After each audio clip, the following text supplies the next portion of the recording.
Hi there and welcome back. Today in this short video, we are going to talk about a simple and effective strategy to help you break those pesky vocal plateaus.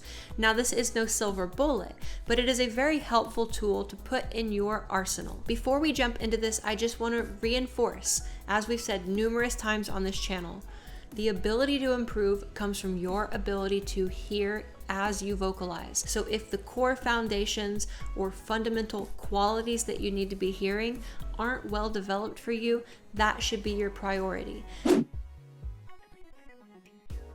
Plateaus form when you hit a point where you can no longer track or detect incremental improvement from action to action. And so when you do hit a plateau, it typically is not about doing some trick or gimmick, but about expanding your capacity of action, regardless if it's better or worse in the moment, and simply allowing yourself to recognize change at all.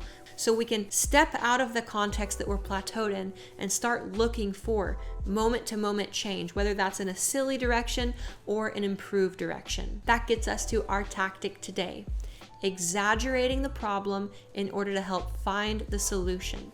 So when you are stuck on something, you have a little bit too much breathiness in your voice you can't get rid of, maybe there's a little bit too much weight you can't seem to get out from under, maybe your resonance is stuck at some level, what we're going to do is we're actually going to exaggerate, emphasize, and make that problem even worse temporarily, just so that we can experience some deviation, so that we're not just stuck at one place repeating the same thing over and over. And often by exaggerating or emphasizing the problem, it can allow you to better detect what the problem is, both the way that it sounds, the way that it feels, and the way that you can represent it to yourself in order to enable you better control. Before we can exaggerate our mistakes to find solutions, we first need to understand what a mistake is and what a solution is. However, this is a little slippery because there's no innate solution or problem. Problems and solutions are always relative to the question being asked, or in other words, what your goal is, what your ambitions are, and what horizon your goals and ambitions are looking at. When you're talking about your goals 3 years from now or 1 month from now, that's a very different picture of success and mistake relative to that environment. Perception is the gatekeeper of success or failure, because only through a lens of perception, how you're interpreting the situation, can you even come to the judgment of success, mistake, solution, or failure. For example, if we're practicing together and I ask you to make a really silly sound, when you make that silly sound, that's a success. But relative to maybe your overall feminizing goal or whatever vocal goal you have, that might be a failure or a missed target. And so our ability to literally get meaning and value from our judgments of success or mistake are entirely contingent on our perception in that moment. For example, let's say an individual is trying to change a lisp that they have around their S sounds. The first thing they have to do is recognize what they're doing and what they want to be doing instead, or what's more typical, whatever their goal happens to be. That's why success is perceptual.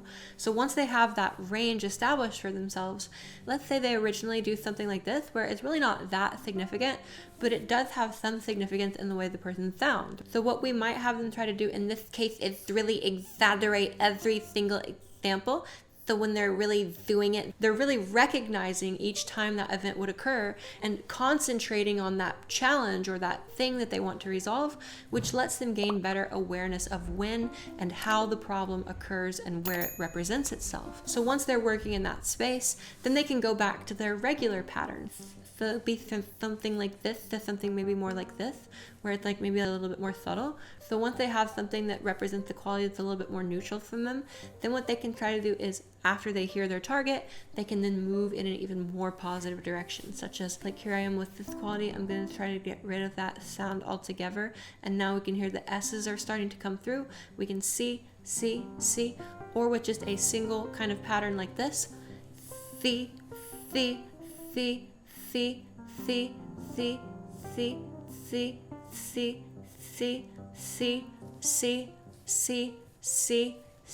And don't be afraid to get silly with any exaggerations you do. Even something as absurd as though, So whatever you have to do to make sure that you can perceive a representation of that challenge. Because when we exaggerate our mistakes and notice them more and observe them more, just by going back to neutral, we're learning how to move in a positive direction. I would like to take a moment to thank all of our patrons for their support. If you haven't checked out our Patreon yet, I really encourage you to do so.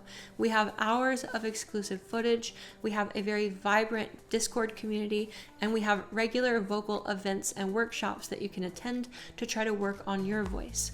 We are always trying to add more to our calendar and create more content, and your patronage enables us to do that. So thank you for listening, and I hope you'll consider supporting. Onsets are one of the most important events to listen for in your voice. Oftentimes when people try to reach for new high notes or feminize their voice or sing a challenging passage, their onsets will become very punchy, very restrained, and very broken. And so listening for these qualities and trying to exaggerate a broken, harder, punchier onset can often allow us to get more experience with that problematic side as we then start to move towards solution. Here's an example of a rough and blocky onset working in voice feminization, like so. 1, 2, 3, Do you hear that sort of tightness and how the sound is staggered and punchy, right? For example, in voice feminization, students often struggle to keep their voice light and comfortable and relaxed during onsets towards higher notes if they're not comfortable or don't have more experience there. And so what can often happen is people reach for high notes and they get qualities like this. Ha, ha. And we can hear a lot about that onset. It's a little bit noisy, but then when it finally does start, it's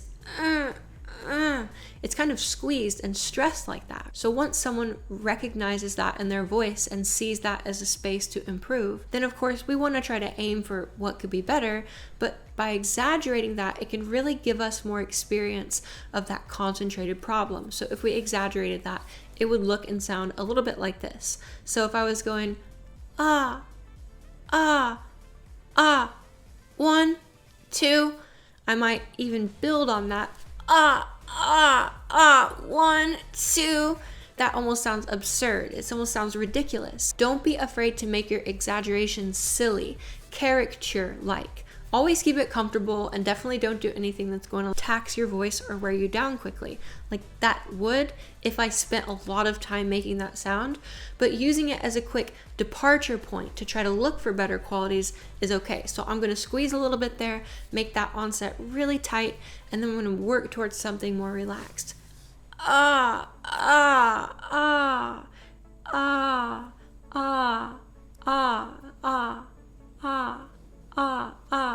I'm not trying to go too far. Not breathy. That's also a bad or negative quality onset in this context that we're exploring. So if we're having you can hear that squeezing. You can hear that breathiness eventually coming in as a squeeze sound. So then working away from those.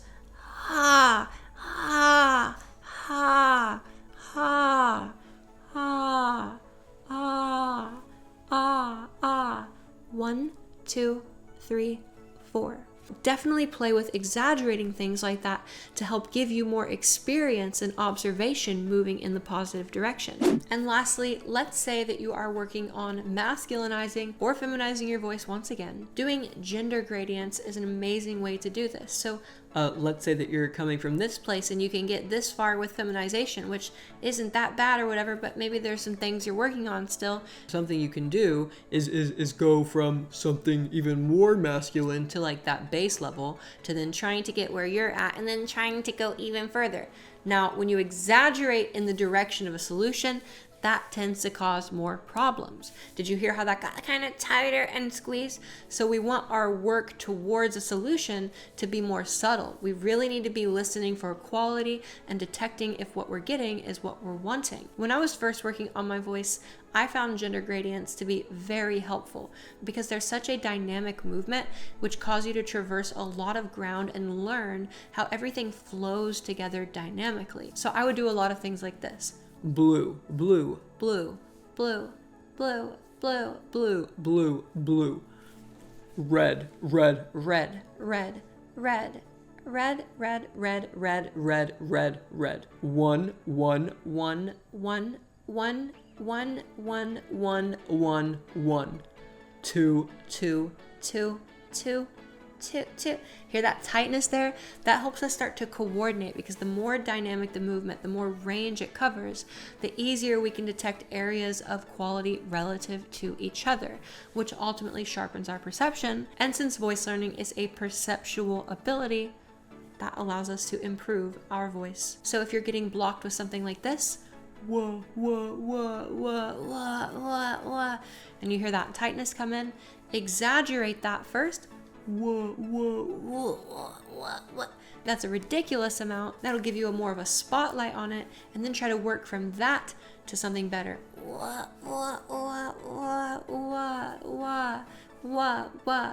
Where? 1, 2, 3, 4, 5. So I just want to reiterate, this strategy is not a silver bullet, be all end all. All of these applications and situations presuppose that you have some perception developed initially, because once you have an understanding of where you're trying to head and what you are doing, then each action that you take, you can start to really understand what's a mistake in a productive way and what might a solution be in a productive way. So by exaggerating the observation of the mistakes that you make, it allows you more runway to observe your own self solving them. And so this is the application for this tool. Put it in your tool belt, bring it out when you need it. There are some cases where it's not going to be the best. Like, for example, if you're having trouble going higher in pitch, going lower is probably not the best strategy there.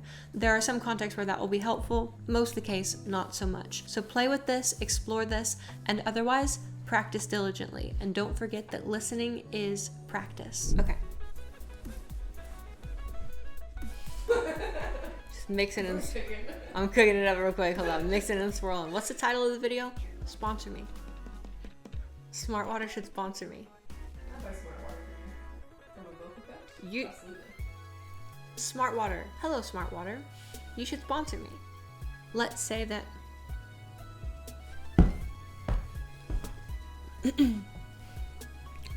So I had to murder something. It was an insect. It was flying across me.